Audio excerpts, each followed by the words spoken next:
Welcome to Engineering Influence, a podcast from the American Council of Engineering Companies. This week, we are having our XCOM orientation, and that is when the new incoming vice chairs and our chair-elect come into the ACEC offices and get a download on everything ACEC, from what every department does, what XCOM does, and really just a level setting of getting everybody on board and understanding ACEC National and the Federation, because it's a complex animal, and we want to make sure everybody has all the access to the information that they need. And joining me today is one of our incoming vice chairs, Sean McCone.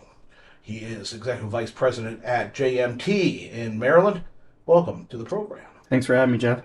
Well, we were talking today during the orientation, and you had a great idea for the roadshow, I gotta say, because doing something augmented reality with the bridge over the Rappahannock, I think it's fantastic. I love that idea. I love that technology, bringing technology in. Is that something that you're interested in? I mean, is that something that give us a kind of a flavor about what you kind of want to bring to XCOM during your time as vice chair? Yeah, so appreciate that.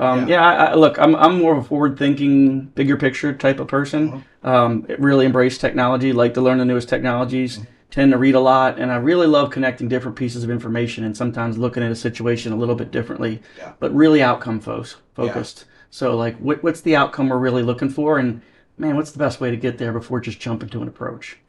Well, for our audience, let's kind of take a step back, actually, and talk about your journey in ACEC. What got you involved in the council, and what was the switch that flipped and said, you know what, I want to try for national volunteer leadership? Tell us a little bit about that journey.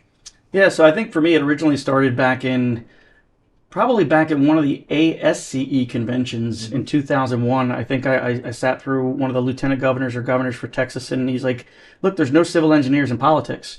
Yeah. And I thought about that for a second, and I was like, well, if you're not having dinner, you're on the menu. And so for me, and then I went through our local ACEC Maryland Executive Leadership Institute, and I sat through, and one of the ones was on advocacy, and one of the local legislators were there, and it just really sparked something with me. I like policy, I like trying to make things better, I like trying to improve things, and that kind of kicked it off for me.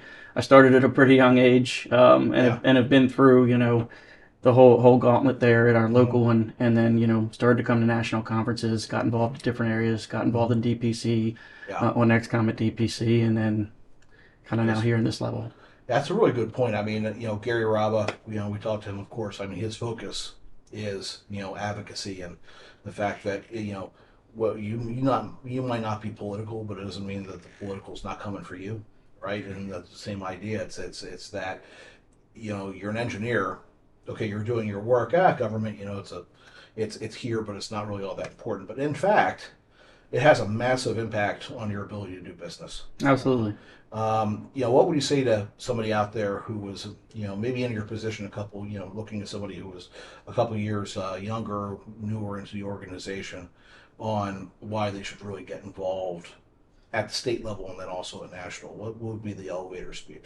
Well, from the business acumen side, I think I learned more, and you also get a lot of different perspectives, right? Our clients, 95% of them government clients, right? And to really understand how you do business, if you've been in the private sector your whole life, is to be closer to that, right? So seeing how some of the things are made down at the legislative level, there's a different form of currency for them. They're motivated, legislators are motivated by different things. So, for people that want to get into the journey of ACEC, right, take a look at some of the things that we do, some of the different things that we do on the advocacy side. Big fan of the advocacy side.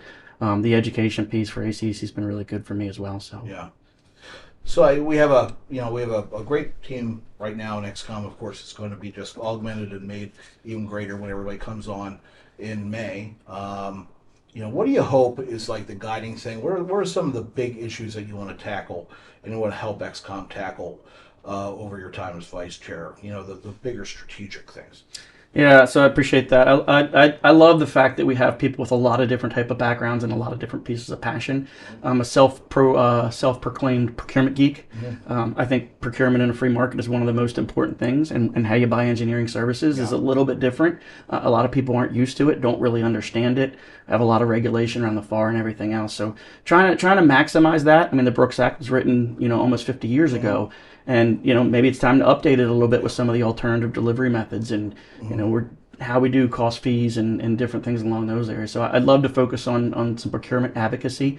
I think also just improving in how we do business, I can bring a different sense around technology and how we can apply, large language models and machine learning and a lot of the different things really that, and maybe even blockchain, depending on how we want to do our fees in the future and, designs that we have. We put a mark on them with digital delivery. So there's so much going on right now. It's kind of a fun time to be that. It also needs some leadership. So I'm hoping I can provide a little bit of insight. No, absolutely. I think, especially on the technology side, there's a tendency to run before you can walk. And everyone I talked to over several of our conferences, is talking about the impact that AI is going to have. But beyond that, it's the other technologies, like you mentioned, blockchain, machine learning. Well, to AI, it's those large pieces. Large pieces. But there's a lot there to mine. And it doesn't seem like there's a unified approach by the industry right now, which isn't surprising. Where do you see that going? Do you think ACEC is going to have a place to play to kind of say, this is like the industry standard, we're going to help you, best practices for firms large and small on implementing a lot of these technologies and getting them on board? Well, I think the first thing to recognize, right, is it's an approach, Yeah. right? So, what is big data good for? What data do you have? What data do your clients have? What's proprietary? What's not, right? So on the data side, from machine learning, where would you apply machine learning? And larger data tends to do very well with something like that, right? Blockchain, not sure where we fit that in. Contracts and maybe making contracts easier to sign and move along with different suppliers and chains. That seems to be a little bit further off. I mean, Internet of Things for us and starting to put a lot more sensors in different areas. Yeah. So I think it would be great for ACEC maybe to help educate and advocate, right, on different ways where you would use different technologies that actually make sense. And ACEC has always done a great job of that. Yeah, I mean, for anybody out there listening, it's the perfect time to join the newest open committee that we have, technology committee, to get on the ground floor of a lot of this discussion. So it's a great time to be coming. Yeah, and Raj is amazing. I mean, he's a very deep thinker in the same way on the end. I was actually on planning cabinet with him when we thought through that with Dave Mulholland. Yeah, and there's a lot there. I mean, I know the team that is getting that together. I know that we're going to be doing hopefully a series of podcasts specifically on technology and developing that with the technology committee. So there's a lot there that we're going to be looking at. So it's going to be a very full plate when you come on board, but I'm looking forward to working with you.